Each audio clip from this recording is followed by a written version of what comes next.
The numbers. She could only remember the numbers ringing in her ears.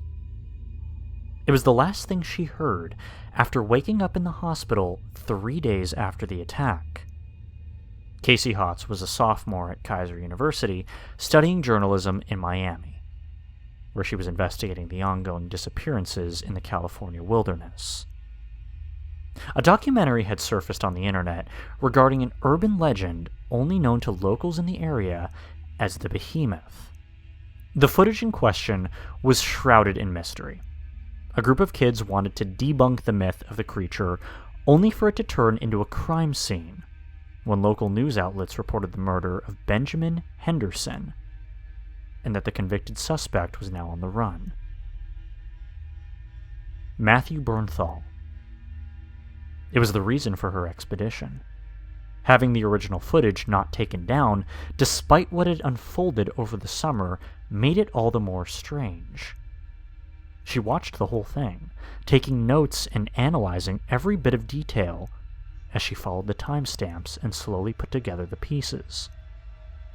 The documentary began as found footage from Matt's friend, claiming that he was returning from Jersey and hadn't been in contact with his friends in a while. Through the rest of it, it went from a wild goose chase with former friends to something horrifying. She could remember only so much as of the critical condition that she was in. If anything, she was lucky to be alive. Her parents were coming back from their trip to Hawaii when they learned that their daughter was hospitalized after almost being killed by a fugitive. Despite her encounter with the individual, the only thing that she could recall was the noise. The noise was all that remained of her experience in the forest. The loud, blaring, incomprehensible gibberish that rang in her ears. 9, 7, 8, 1, 4, 0, 2. The numbers. She didn't know what it meant at first, but then after recalibrating via her notes and journal entries, she made a parallel to that of previous recorded disappearances localized throughout the area. 9-year-old Catherine Hubbins goes missing from her home after she hears strange noises coming from the woods across from their family's backyard. Her sister Abby is reported as saying that Catherine heard their mother calling to them from the trees, but wrong, and all echoey.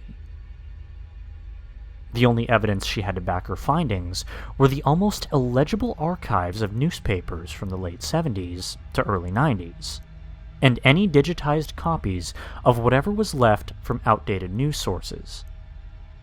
The events surrounding the documentary, however, were not validated. In the footage, there were various references to unfamiliar accounts of the same creature depicted throughout the media. Though no evidence of said accounts were ever found, in her notes, Casey had listed the following details of what each witness relayed to the viewer at the corresponding timestamp. Ben. Redneck days, like House on the Prairie days. 19th century? 1224. Boy and girl playing near the woods. Girl goes missing. 1235. Family hears daughter's voice in the woods following the event. 108. Boy encounters the creature, chased home, creature abducts mom. 116 to 156. Boy attempts revenge. Disappears. 220. Conclusion. Unknown 1800s account. Matt. 1980s unknown witness. Freddie Anderson. Missing. 1 hour, 23 minutes, and 20 seconds to 1 hour, 23 minutes, and 23 seconds. Group of teens on camping trip go missing. 1 hour, 23 minutes, 37 seconds. Witness disappears after help arrives. 1 hour, 23 minutes, and 55 seconds. Conclusion. Unknown 1980s account. Canadian wilderness. She was at her wit's end. Her summer vacation was wasted on a manhunt for the truth, only for it to bite her in the ass. She felt the stitches on her side as she brushed against the surgeon's handiwork, the nylon woven into where the carnage was performed. She dropped her head back onto her pillow with a soft thud. She couldn't help but feel disappointed with herself. I mean, she practically put her life on the line for this, if it hadn't been for the lack of consciousness. She wouldn't be here if she'd properly planned the whole thing. She wouldn't be here lying on her hospital bed if it weren't for him. That deranged psychopath that's still on the loose, God knows where. She didn't even know what to expect. She didn't actually think that she'd find anything. But after what she witnessed, however, many hours ago it had been, she wished she didn't. She could feel the wariness overpowering her as her eyes began to squint. The fatigue from her voyage was slowly overcoming her system. She could feel it. Her clenched fist beginning to lose its grip, eventually shutting her eyes to fall into a deep sleep. The sounds of medical equipment being performed outside her room, and voices that trailed along with it. Doctors, nurses, psychiatrists. It all began to fade away until she couldn't hear anything anymore. She couldn't remember the last time she shut her eyes for more than 15 minutes. She barely slept the past week or so with her research. Her roommates had been concerned with her summer routine for the time being, and had suggested doing something together before it ended. Being the quiet, antisocial person that she was, she refused. It had only been a month since school had ended, and she planned to spend her time wisely. She became intrigued with the ongoing disappearances within California, and its connection to an internet meme people were now calling Sirenhead. That's what started the whole thing. That was the reason for the documentary. The Sirenhead. As cryptic as it was, there was a sense of doubt that seemed to cross the public eye after what had been announced on the news. And, of course, people didn't believe it. It was bullshit. That the whole thing was nothing but a piece of artwork created by Trevor Henderson, not related to the late Benjamin Henderson, and people had become infatuated with it, making games, memes, fan-made content, the next big trend of 2020. Having the murder being connected to a fictional character was all the more controversial.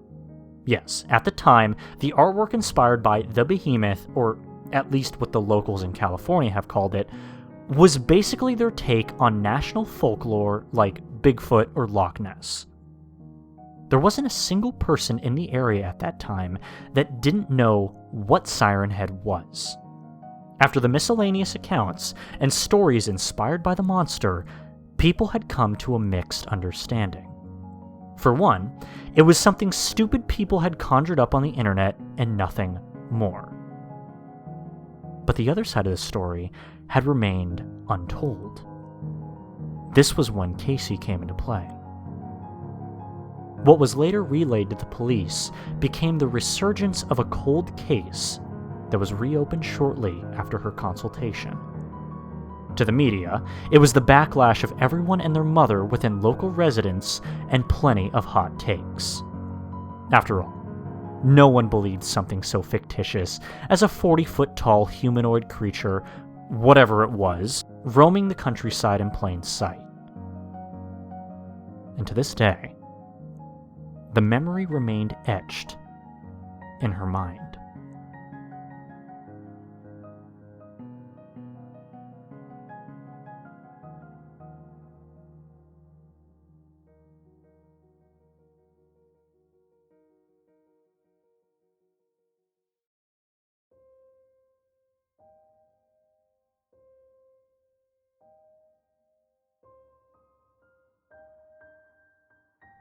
Late that night, Christine, Jacob, and Matt all huddled together in the room that they shared. Christine, the oldest of the trio, firmed her grip on the two boys, determined to keep them quiet from the thing that was lurking outside the hall. Matt's older cousin was known to be overprotective at times, but aside from tonight, she had every right to be. He and his mother went on a summer trip to New Jersey for a week's visit with their relatives. He always looked forward to the stories his Uncle Tim and relatives shared. It never got old as time went by. Each time they returned to visit, it felt like something new. The myths surrounding the small town of Newt Creek had turned into something more but fiction. Like that one time that they went on a hiking trip deep into the woods, where they and Tim shared stories of monsters and creatures that dwelt within, giving incredible backstories and how the town had become the epicenter of all of it. He even went as far as to joking about how the property they settled in was buried on top of an ancient burial ground long before they were even born. And sure, it was just a story. But that all changed soon after the events of that night. Neither of them remembered what happened the next morning. They told everyone what happened, but to be met with disbelief, saying how they'd been listening to one too many tall tales. But they all knew what they saw that night. And what was worse was it wouldn't be the first time either. Christine always kept her Polaroid camera with her, despite having a perfectly reliable phone with her at all times. Jacob and Matt were fascinated with the photos that she took. She knew that this would be the best way to make their memories worthwhile. Her pictures. On those nights, however, she used her reels on the things they saw the progressing week. The things they swore that they had imagined, and everything that they had witnessed, terrifying them out of their wits. Neither of them understood why this happened every night. There was no logical explanation for any of it. There was just no mistaking their little adventures that they endured every day, coupled with the bond that they shared, making the experience altogether one to remember. When it was time to leave, the weekend of their departure, Matt gave his two cousins the biggest hug he could muster. Tears in his eyes, he didn't want to leave them. He was scared of what would happen to them. He didn't want them to perish from the fears that they had witnessed in the night. But just like he, Christine and Jacob didn't really know any better either. They didn't understand just as much as he did, and they had every reason to be uncertain and afraid. Afterwards, things seemed to slip away from them. Everything went back to normal for what it seemed. Not too long after they came back, however, they discovered that a house fire had killed his two cousins 2 days after they left. They were the only reported casualties from news reports and other media. The report confirmed from local authorities that the fire was from a burst gas pipe, causing the house to erupt in flames. The family had been torn apart by an unfortunate accident, and thus resulted in Matt taking a toll on his well-being. His two cousins, gone. Christine and her beautiful brown wavy hair, her perfect smile, and Jacob. Everything about the two he ever cherished and cared about. All gone. Nothing made sense to him anymore. He forgot everything that was happening around him as he began to overthink the unanswered questions that he left hidden away at the back of his mind. What really happened that night? What were those things? And why did we have to suffer? The things the three saw last week, the cartoon cat, the long horse, the man with the upside-down head, and the numerous other creatures and monsters that seemed to haunt them every night in different shapes, forms, and horrors. There was no connection between them and anything that they could think of. He remembered after the cat attack that first night of their visit that they searched every corner of their house looking for answers, and yet found nothing. The same followed for the rest of their encounters. Different creature, different story, but no evidence remained at the scene of the crime.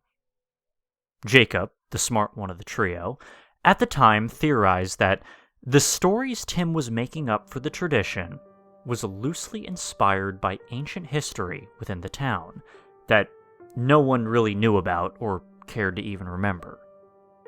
And while plausible, connecting the reference he made about the ancient burial ground to what Jake commented, it didn't seem to fit.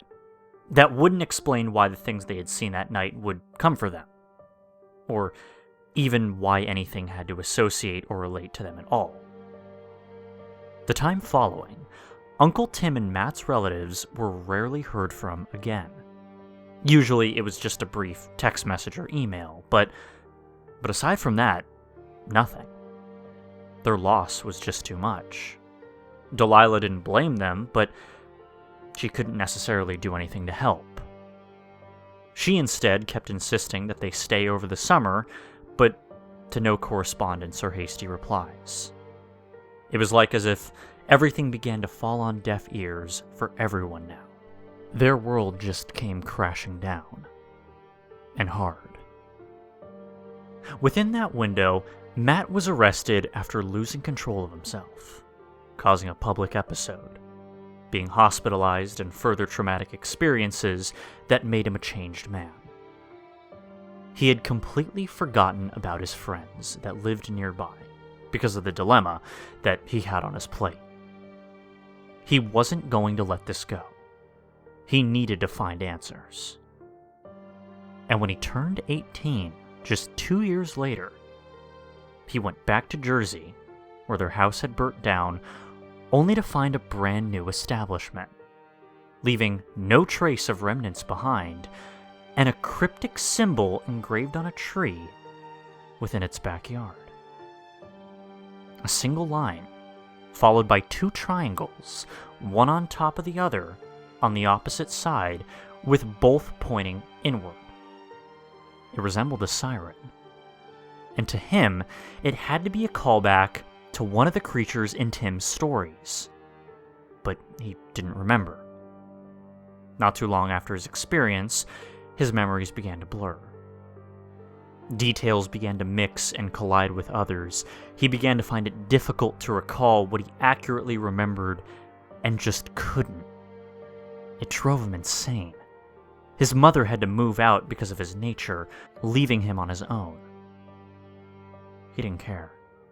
He didn't even seem to acknowledge the changes in his surroundings. He was only focused on getting closure. He needed to know what happened that night, and he needed to know why. Why him? Why his family?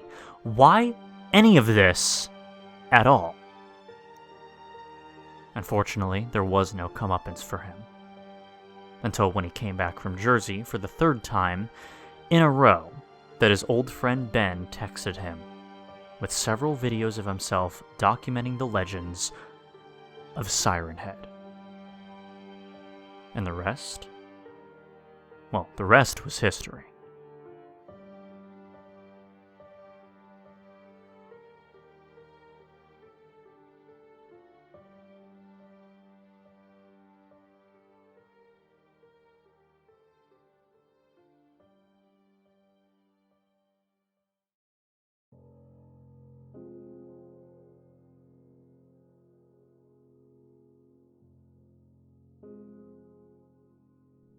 That week was nearing its end, and Casey had found multiple Polaroids of the same area with multiple different creatures and oddities that stuck out, like color in a black and white photo. A heavily deformed, cartoon-looking cat. A horse with a neck that seemed to stretch and twist forever. A man with an unexplainably upside-down head that lurked in the distance. But there was no reassurance of the Sirenhead from the news, and the behemoth from the legends that the locals told. She hadn't even used her camera yet because of it. She didn't even find anything except for the photos that she seemed to have found almost everywhere she went. She went through the neighborhoods and into the archives of police reports and town records, anything that she could find to get her hands on. But nothing. Frustrated, she plucks up the courage to trek into the woods, the last place she expected to find anything, even if it meant risking her life in the process. So, she was ready for anything now. She was determined to find something. A good 15 minutes later, she stumbled across what looked like to be someone injured. They were stranded in a clear distance, but weren't moving. The man was hunched over, appearing to be holding his leg. He must have twisted it or something, Casey figured. Trudging down the slope to aid the pedestrian, she jumped back in horror to find his neck slit and blood coating his shirt and jacket. As the body fell limp, she hesitantly reached out to touch the corpse to examine the blood. And it was fresh. This man was murdered just recently. But by how far she was in the woods and away from the town, there wasn't anybody in sight. Or at least that's what she thought. Suddenly, there was a rustle in the shrubs behind her. She turned around to face her attacker, ready to make a dash back up the hill, when Matthew came around, ready to strike. But a squirrel came out instead, hopping away in the opposite direction. Relieved, Casey decided to snap a photo of the little rascal for scaring her before she could move on. She snapped a picture, then felt a cracking blow to the head, rendering her unconscious. It was Matthew. She felt the warmth of blood trickling down her forehead as the figure on top of her began beating her face into a pulp. He appeared to be wearing summer attire, a blue hoodie, worn-out white sneakers, boxer shorts, and a modified baseball cap that left the same crude symbol she saw before covering the logo. He wore a bandana and shades to mask his face, never speaking the entire time of the assault. She then felt an agonizing sharp pain in her side, as she screamed at the result of a sharp twig lodged into her side. Matt didn't use any knives or weapons, or any kind by the looks of it. No, see, he used the forest.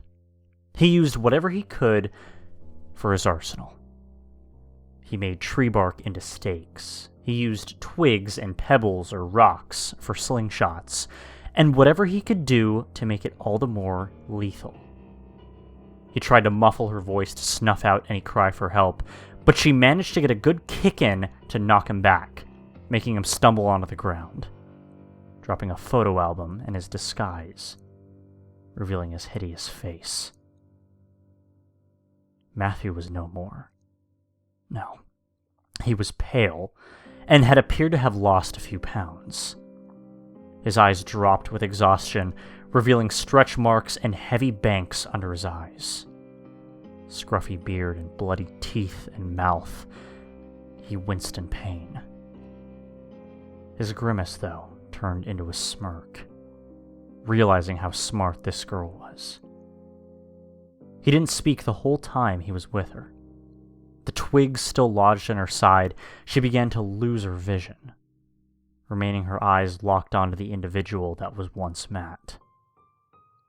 She could barely make out the words on the album that had dropped on the ground. She really could only make out the word memories. But that was it. Her vacation was ruined. The last thing that she could remember was the figure drawing closer to her, seemingly to take back the Polaroids she found everywhere earlier in the week. And most disturbingly, the sirens that blared in the distance. Matthew stopped dead in his tracks, his eyes widening in fright. It was the behemoth. after all this time, the thing that they were both looking for had found them. As the footsteps drew near, Casey's eyes began to shut, but her ears remained open for as long as they could before the ringing took over. 9, 7, 8, 1, 4, 0, 2.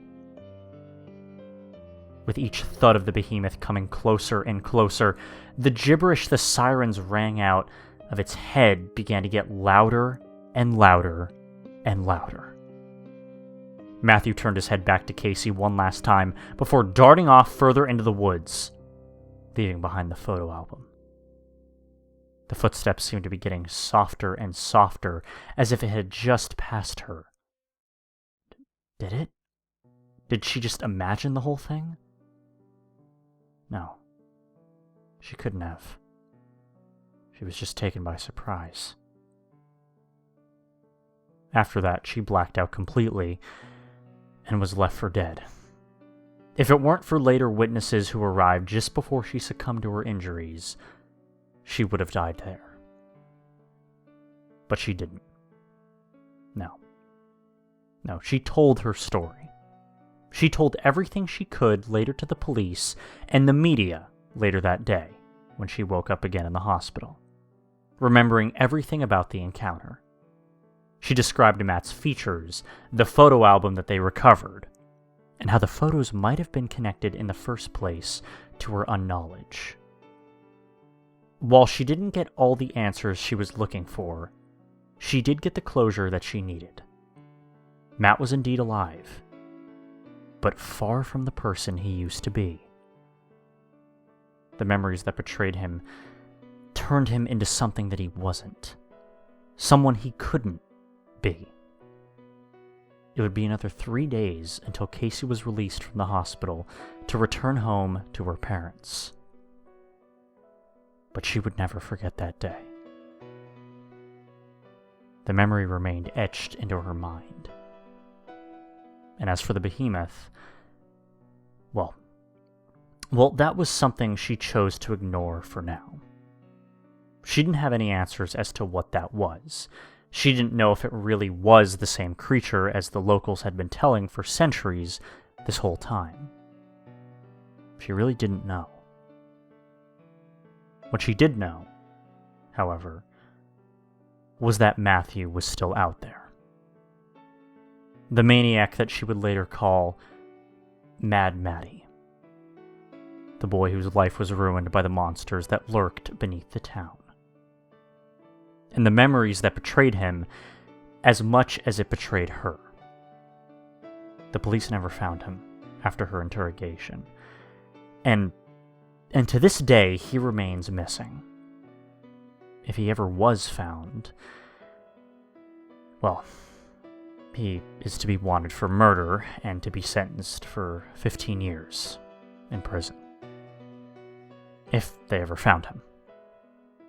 Deep in the confines of the woods, where some speculate his home is, Mad Matty, the boy who lived amongst the rumors and the myths that created the town. He became a monster of his own making. He was something much worse than the Sirenhead that haunted him in his life. Mad Matty had struck again. And this was his signature appearance.